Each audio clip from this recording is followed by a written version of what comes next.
डर एक एहसास में आपका स्वागत है। इस चैनल पर आपको देखने को मिलती हैं डरावनी और सच्ची भूतिया घटनाएं हर रोज।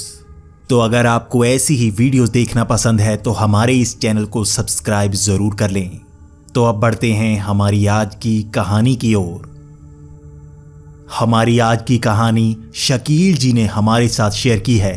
शकील जी, आपका बहुत बहुत धन्यवाद। तो अब कहानी सुनते हैं शकील जी की जुबानी। मेरा नाम शकील है और मैं यूपी के एक छोटे से गांव में रहता हूं। ये हमारा पुश्तैनी गांव है और हम यहीं पर रहते हैं। मैं यहां पर अपने दो दोस्तों के साथ ज़्यादातर घूमा करता था। मेरा एक दोस्त अमजद और दूसरा मोहीन था। हम तीनों पूरे गांव में मस्ती किया करते थे।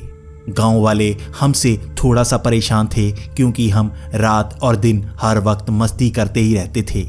गांव वाले हमारे घर काफ़ी बार शिकायत लेकर आए थे, लेकिन हम सुधर नहीं रहे थे क्योंकि बच्चे इस उम्र में शायद हरकतें ऐसी ही करते हैं। मैं 10वीं क्लास में पढ़ता था और मेरे ये दोनों दोस्त मेरे ही साथ पढ़ते थे। हमारे गांव में जो कब्रिस्तान था उसे भूता कब्रिस्तान कहा जाता था। लोगों का मानना था वहां पर कई तरह के भूत प्रेत घूमा करते हैं। रात के वक्त वहां पर कोई नहीं रुकता और ना ही कोई उस तरफ जाने की कोशिश करता। ये कब्रिस्तान गांव के पीछे की तरफ था और उसके आगे एक छोटा सा तालाब था, इसीलिए उस तरफ कोई नहीं जाता। जब किसी की मौत होती तभी लोग उस लाश को लेकर वहां पर जाते, उसके सिवा वहां पर कोई नहीं जाता। हम तीनों भी ये बात जानते थे, लेकिन हमें लगता था कि भूत प्रेत की कहानियां बेवजह डराने के लिए होती हैं। हम तीनों ने शर्त लगाई थी कि हम वहां पर जाएंगे और कुछ घंटे वहां पर बिताकर रहेंगे। हमने ये शर्त आपस में लगाई थी और वहीं पर दो लड़के जो गांव में रहते थे, हमने उनके साथ भी शर्त लगाई थी। हमने उनसे कहा था कि हम वहां पर फोटो खींच कर लेकर आएंगे। ये सबूत होगा और इसकी वजह से हम ये शर्त जीत जाएंगे। ये वक्त लगभग रात के 9 बजे का था और हम तीनों कब्रिस्तान की तरफ निकल पड़े। हम तीनों के दिमाग में एक ही ख्याल था कि हमें वहां पर कुछ समय के लिए रहना है और फोटोज खींचकर वापस आ जाना है। लेकिन हमारे ग्रुप में अमजद थोड़ा सा डरपोक था। हम वैसे पूरे गांव में मस्ती करते, लेकिन अमजद जरा भी नहीं हिचकता।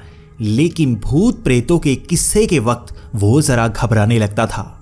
वो तो जिन्नात और भूतों की बातें तक नहीं किया करता। वो हमेशा कहता कि कब्रिस्तान के पास भूत प्रेत और जिन्नात रहते हैं, उसके घर वालों ने उसे देखा है। लेकिन हम दोनों अमजद पर हंसते रहते।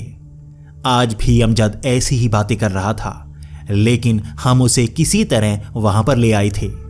अब हम उस दीवार को फांदकर कब्रिस्तान के अंदर थे। ये दीवार ज़्यादा ऊंची नहीं थी, लेकिन हमें फांदने में थोड़ी मुश्किल तो हुई थी। लेकिन जब हम कब्रिस्तान के अंदर पहुंचे तो हमें पता लगा कि कब्रिस्तान 2 से 3 फीट ज़्यादा नीचे है।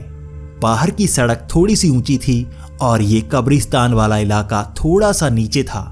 लेकिन हमारे दिमाग में ये ख्याल था कि अब यहाँ से हमें वापस ऊपर चढ़ना है और उसमें हमें थोड़ी मुश्किल होने वाली है, क्योंकि अब ऊंचाई 3 फीट ऊंची हो गई है।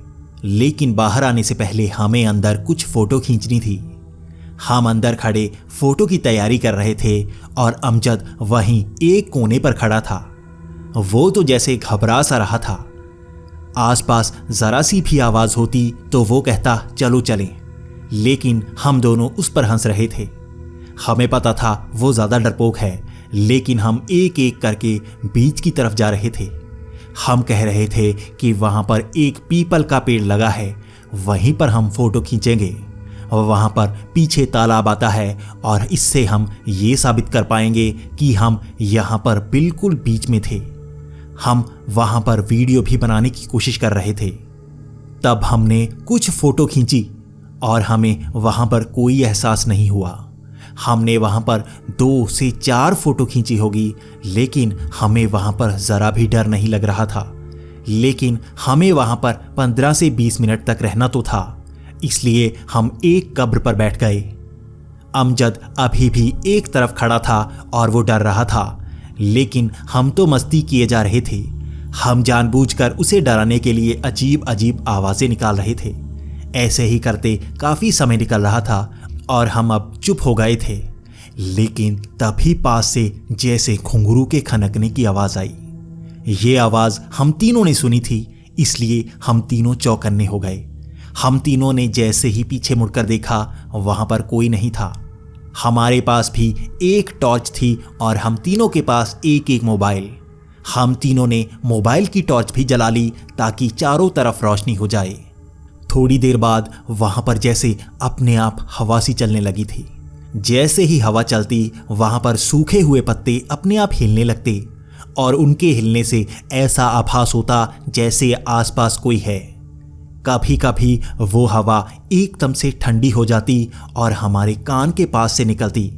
हमें ऐसा लगता जैसे आज बहुत ज़्यादा ठंड हो गई है, लेकिन हम फिर भी डर नहीं रहे थे। लेकिन अब अमजद यही कह रहा था कि मैं यहाँ पर नहीं रुकूंगा, तुमने रुकना है तो रुक जाओ। अब हमें भी बाहर आना था। हम दीवार की तरफ गए और उसे फांदने की कोशिश करने लगे।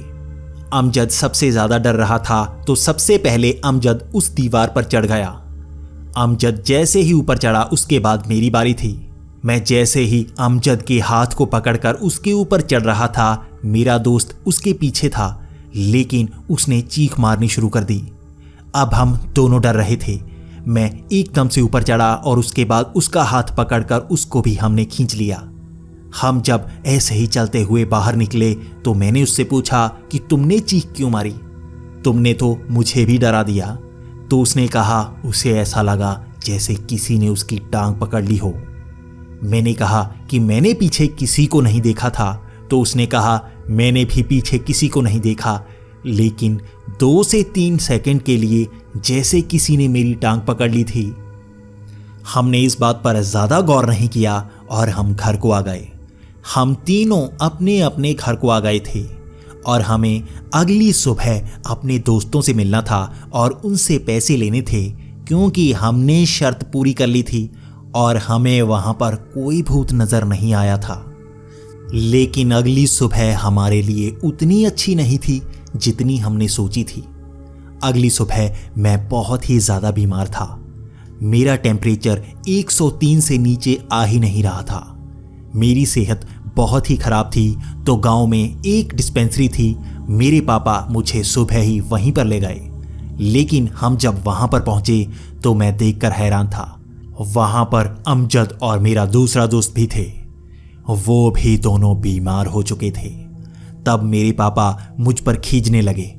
उन्होंने कहा कल तुम कहाँ गए थे? तुम तीनों एक साथ बीमार कैसे हो गए हो?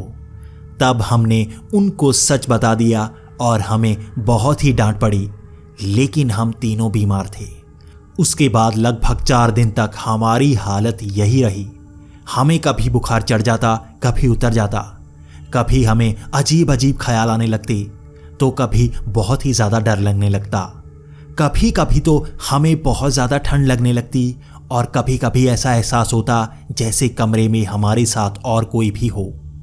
ऐसी हालत देखते हुए मेरे पापा मुझे एक तांत्रिक के पास ले गए। हम तीनों दोस्त वहीं पर पहुंच गए थे। तब उस तांत्रिक ने कहा कि हम पर भूतों का साया है, हम पर जिन्नात का साया भी हो सकता है। इसके लिए उन्हें तंत्र करने होंगे जिससे ये जिन्नात या भूत हमसे दूर चले जाएंगे। उस तांत्रिक ने हमें एक पोटली बनाकर दी। उस तांत्रिक ने कहा तुम तीनों को ये पोटली रात के लगभग 9 बजे उसी कब्रिस्तान में रखनी होगी। उसके बाद वापस आकर तुम्हें ये 3 तावीज़ बांधने होंगे। इसके बाद तुम्हें वो आत्मा कभी परेशान नहीं करेगी। हम तीनों ने रात के लगभग 9 बजे वैसा ही किया। हम वैसे ही उस दीवार को फांद कर चढ़े और उसके अंदर जाकर हमने पीपल के पेड़ के नीचे उस पोटली को रख दिया। उसके बाद हम वापस उसी दीवार पर चढ़े और बाहर आ गए।